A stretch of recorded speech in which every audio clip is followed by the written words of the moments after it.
Fala rapaziada, tudo certo com vocês aqui? Fala, mano, Ghostface do canal Nerd Mascarado e sejam bem-vindos a mais um vídeo. Rapaziada, hoje eu vou trazer pra vocês aqui contar sobre o melhor filme de todos os tempos. Mas antes, por favor, se inscreva nesse canal, porque se você não se inscrever nesse canal, eu vou ficar triste. Por favor, se inscreve e ajuda o mano Ghostface aqui. Não se esqueça de deixar aqui o seu like, gostei, se inscreva no meu canal.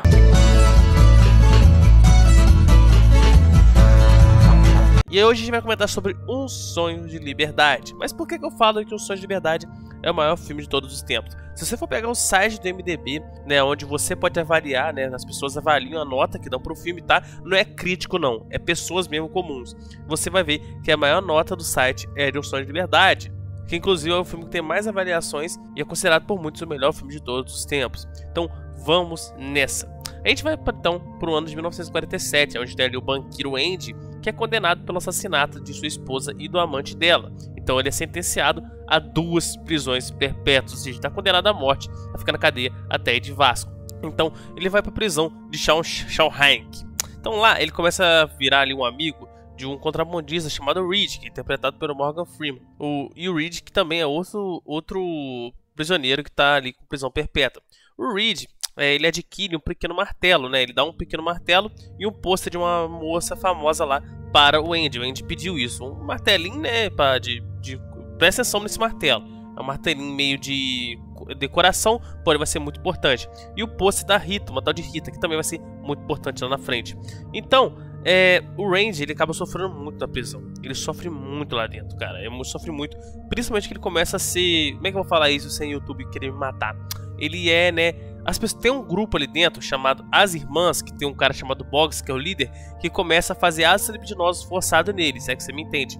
Então, o Andy sofre muito ali dentro. 2 anos depois, o Andy estava ali andando ali, ele começa a ouvir o Byron, né, o Byron Hadley, que é o capitão dos guardas, reclamar sobre que a herança que ele ia receber vai ser taxada. Então, o Andy, que era o banqueiro, começa a se oferecer para ajudar o Byron Hadley, para ajudar o dinheiro dele de uma forma legalmente, para ele conseguir receber o dinheiro sem ser taxado. O Hadley, então, ele ajuda, né, o Andy, ele espanca os carinha lá das irmãs que tentaram estuprar ele, né? Ele vai lá e espanca esses caras, porque certo dia esses caras tentaram atacar ele e quase mataram o Andy. Então o capitão, né, dos guardas, o Hadley, vai lá e quase mata o Boggs, o líder das irmãs. Então o Boggs fica aleijado, totalmente ferrado, e é transferido para outra prisão. Ou seja, o Andy, ele tá fazendo trabalho dele ali, né, de ajudar os guardas na questão do dinheiro que eles têm, né? Ele era um banqueiro, e ele começa, né, a receber tratamento VIP ali dentro. Pode ver que o Hadley ajudou, né, o Andy. Então, o Andy nunca mais foi importunado por esses caras. O Samuel Norton, que é o ADM supremo da prisão, né, começa a se encontrar com o Andy e faz o Andy começar a trabalhar na biblioteca. Ou seja, o Andy vai trabalhando no lugar melhor ali dentro. Ele sai da escrotidão que é a prisão e começa ali a trabalhar na biblioteca da prisão, que é um lugar menos pior. Então ele começa a virar um ajudante do idoso ali dentro, chamado Brooks Routling. Esse Brooks Routling, ele trabalha ali dentro dessa biblioteca e o Andy começa a ajudar ele ali dentro. O novo trabalho do Andy, na verdade, é apenas um pretexto para que, né, o Andy começa a cuidar do dinheiro da galera. Ele entende muito de dinheiro, então ele começa a ajudar o ADM supremo da prisão e começa a ajudar ali, né, os funcionários da penitenciária, né? O Andy vai ajudando a galera ali. Então o diretor da prisão, o ADM supremo, começa a dar emprego pro Andy ali dentro da prisão, sabe, trabalhando para ele e para as outras pessoas. Ou seja, ele vai tendo um tratamento melhor ali dentro, porque ele vai trabalhando e vai tendo uma vida melhor ali dentro, e não fica largado as traças. Então ele começa também a ajudar guardas da prisão e etc. Ao mesmo tempo, o Andy começa a escrever cartas toda semana pedindo pro governo dar dinheiro para a prisão para reformar uma biblioteca, fazer uma biblioteca legal para a prisão. Toda semana ele faz isso. O Brooks, que é o coroa que trabalhava na biblioteca, é libertado ali da prisão em 1954. Ele ficou 50 anos preso. Porém, cara, aqui tem uma cena muito triste, cara, assim, muito pesada, triste demais, velho, porque ele gostava de ali dentro, era o que ele fazia a vida inteira, que era cuidar da biblioteca. Ele ficou 50 anos preso. Porém, cara, ele não consegue se ajustar à vida fora da prisão. Ele até tenta matar alguém dentro de novo da prisão só pra continuar preso. Mas na verdade ele foi solto, mas ele não consegue se adaptar à vida fora da prisão, porque ele passou a vida inteira e saiu velho da prisão. E aí que ele vai lá e comete, se auto-vascou, né, ele se enforcou, ele se suicidou. Muito triste essa cena, cara, do coroa que não conseguiu se ajustar à sociedade depois de estar preso por 50 anos. Quando finalmente ele estava com liberdade, ele foi lá e fez isso, que não conseguiu se adaptar. O Andy, então, ele recebe uma doação, finalmente, para a biblioteca que ele quer fazer. Porém, ele também recebe uma gravação ali de uma música chamada Fígaro. Então ele vai na sala ali do diretor da prisão e começa a colocar uma música ali. Essa música que ele recebeu, o disco, né, começa a colocar ali e toca para toda a prisão ouvir. Porque ele foi lá, ele foi punido para solitária, porque ele se trancou ali dentro e não queria deixar o diretor entrar dentro da própria sala. Então ele foi ali preso por isso, né, para solitária. O Andy explicou que ele só fez isso porque a música dava a sensação para ele de uma esperança, sabe? Ele tinha a sensação de esperança com aquela música, então ele queria passar também para toda a prisão ouvir. Ter essa música como uma espécie de sentir uma liberdade, de sonhar com a liberdade. Então ele só fez isso mesmo para também ajudar as pessoas de dentro da prisão. Então você vê que o Andy é um cara bom. E esse conceito de sonhar com a liberdade é um conceito que o amigo dele, o Reed, rejeita. O Norton, que é o ADM ali da prisão, né, o diretor, começa a explorar os prisioneiros ali, mais ou menos em 1963. Então ele pega os prisioneiros e vão fazer trabalhos públicos, porque aí ele começa a receber lucro sobre isso, né? Ele finge que vai dar um dinheirinho ali pros presos, mas na verdade pega tudo pra ele. Ou seja, precisa de uma obra tal lugar, ele pega os presos e leva lá. Aí ele finge que vai pagar os presos, mas na verdade pega todo o lucro pra ele, ou seja, um arrombado. Então ele começa a ganhar muito lucro com isso, né? Então ele começa a cobrar suborno daqui ou dali. Então o Andy, como entende muito de dinheiro, começa a lavar o dinheiro pra esse cara, do diretor. Então o diretor começa a criar uma identidade falsa, uma laranja, né? Chamado Randall Stephens. Presta atenção nesse detalhe. O Andy então começa a lavar o dinheiro desse cara e cria ali, né, cria uma espécie de laranja, que é uma conta falsa, para passar o dinheiro lavado, né? Ele cria uma pessoa que não existe, chamada Randall Stephens. Guarda isso. Certa vez, um prisioneiro chamado Thomas Williams é preso em 1965 por roubo. Então o Andy e o Reed ficam amigos desse cara, né? O Andy e o Reed ficam amigo dele ali e tal. Então, né, aí eles ajudam ele a estudar, etc.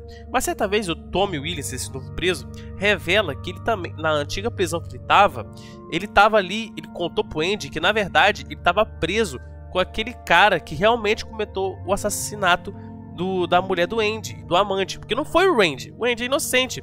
Então o Tommy fala que ele ficou na prisão junto com esse cara, o verdadeiro criminoso. Então o Tommy pode ser a chave pro Andy sair, o Tommy pode ser uma testemunha. Então o Andy vai lá falar com o diretor da prisão, vai falar sobre isso. Porém o diretor, né, se recusa a ouvir e manda ele de volta pra solitária, tá? O diretor fica chateado com isso, porque ele percebe que o Andy é muito perigoso. É muito perigoso ele sair, porque ele pode contar toda a lavagem de dinheiro que ele faz ali dentro, todo o dinheiro que ele recebe legalmente, né? Então o Norton faz o seguinte, né, o diretor da prisão, ele chama o Hadley, que é o capitão dos guardas, e mata o Tommy Williams, que é a testemunha pro Andy que o Andy poderia sair. Então o Norton manda matar ele, porque se o Tommy Williams falar pra abrir a boca sobre o Andy, né, o Andy sai da prisão, o Andy fica alguém muito perigoso lá fora, pra ficar contando o que sabe sobre lavar dinheiro. Então o Andy fica extremamente revoltado com isso, se recusa a trabalhar pro Norton. Porém, cara, o Norton ameaça ele, fala que se ele não trabalhar, vai destruir a biblioteca que ele tanto queria, vai tirar toda a proteção que o Andy tem e vai jogar o Andy de volta onde ele estava antes, vai sofrer com condições piores da prisão. Então, o Andy sai da solitária que ele estava depois de 2 meses e conta a Reed certa vez que ele tem um sonho de um dia sair da prisão e viver numa cidade de Zihuatanejo, que é uma cidade na praia do México. O Reed acha que o Andy está completamente maluco, não está sendo realista, né? Porque ele acha que o Andy nunca vai sair, já que ele tem, né, ali tá condenado à prisão perpétua e tal. Mas o Andy tem o legado dele, que é ter um sonho de liberdade. Que aí tá o lema do filme: o Andy tem um sonho de liberdade. O Reed, então, mesmo achando que o Andy tá errado, ele promete pro Andy que no dia se ele for libertado, ele vai passar num campo de trigo ali e pegar um pacote que o Andy escondeu pra ele lá fora. Ou seja, o Reed prometeu, se um dia ele sair, ele vai lá fora, no campo de trigo, que o Andy falou pra ele pegar um pacote. O Reed, então, começa a passar ali e ficar um pouco preocupado pelo amigo dele, o Andy. Ele começa a ficar preocupado pelo Andy, porque o Andy tá meio estranho, sabe? Tá nesse negócio de liberdade, né? Comentando sobre isso. E certa vez, o Reed descobriu que o Andy pegou uma corda com outro contrabandista. Ou seja, o Reed viu assim, caraca, mano, o cara tá falando coisa nada a ver. E ainda arrumou uma corda, esse cara vai se matar. Então o Reed começa a ficar com medo do que o Andy pode fazer. Toda manhã, o que acontece? Os guardas fazem as contagens de preso, né? Então certa vez eles vão fazer a contagem de preso e vê que a cela do Andy tá vazia. E o Norton, o diretor da prisão, começa a ficar extremamente revoltado. Ele pega uma pedra ali na cela do Andy e tampa na parede, acaba acertando o pôster daquela menina que ele pegou lá no começo.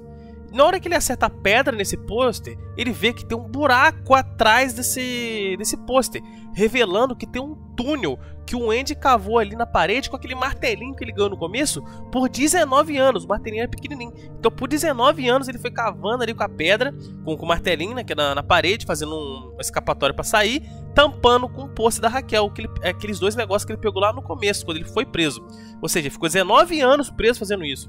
Então, no final das contas, ele acabou escapando da prisão na noite anterior por um túnel e um cano de esgoto, usando a corda que ele pegou e levando junto com ele os sapatos, né, e o terno do Norton. E também o livro de contas da prisão, que ali tinha evidência de todos os crimes que o diretor fazia, sobre lavagem de dinheiro, etc.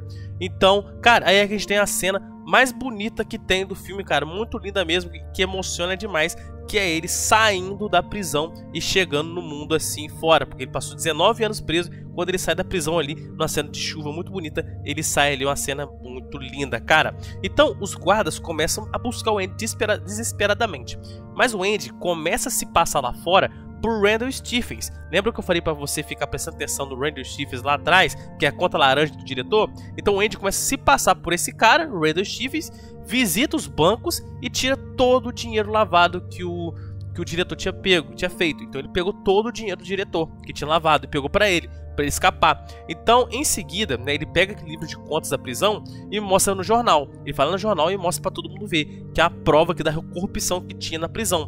Ou seja, caiu o diretor. Todo mundo agora sabe que o diretor da prisão explorava e fazia crimes ali dentro. Então a polícia vai na prisão, na penitenciária, e prende o capitão Hadley. E também o Norton, vendo que o diretor Norton, vendo que ele vai ser preso, vai ficar anos e anos, ele fica maluco e se suicida. Muito pesado, assim. Cara, é louco, cara, isso aí, tá? É muito louco. O Andy é um gênio. Ele ficou 19 anos se programando pra escapar. Ele conseguiu escapar e ainda conseguiu pegar o dinheiro que ele lavava pro diretor. E ainda por cima fez o diretor ser preso, cara. É muito louco. O Reed, né, vendo que o seu companheiro escapou, começa a mudar um pouco e tem também uma espécie de esperança e tem também um sonho de liberdade. Então o Reed, ele acabou sendo libertado depois de ficar 40 anos preso, porque mesmo ele tendo, né, uma sentença perpétua, o que acontece? Eles, de tantos anos, se eu não me engano, 10 em 10 anos, eles vão fazer uma entrevista com você. Se eles verem que você tá bem emocionalmente da cabeça, eles te liberam. Depois de 40 anos preso, o Reed escapa, porque ele finalmente está tendo também um sonho de liberdade, então ele consegue escapar.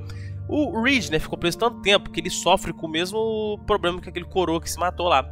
Ele começa a ter um problema muito grande, ter que se adaptar à vida de um homem livre, porque, pensa, 40 anos preso, quando ele foi preso, não tinha nem carro na rua, era difícil ver um carro. E hoje ele saiu vendo um monte de carro, ele começa a ficar maluco e ficando difícil adaptar. Por um momento eu fiquei com muito medo dele seguir o caminho do outro coroa e se matar, cara. Fiquei um medo danado, velho, dele fazer isso. Cara, nessa hora do filme eu tava totalmente preso ali dentro, parecia que eu tava dentro do filme, cara, muito louco. Então, ele se lembra ele começa a ficar pensando um pouco sobre isso, né, nessa nova vida, mas ele se lembra da promessa que ele fez ao Andy. Então ele vai lá no campo de trigo, pega a encomenda que o Andy deixou lá, que na verdade era um dinheiro que o Andy deixou. Então, é uma carta escrita assim: venha também para o Rio Janeiro, ou seja, o Andy está naquela praia no México que ele falou que ia. O Reed então viola sua condicional, né, vaza fora dos Estados Unidos e viaja até o Texas para cruzar a fronteira com o México.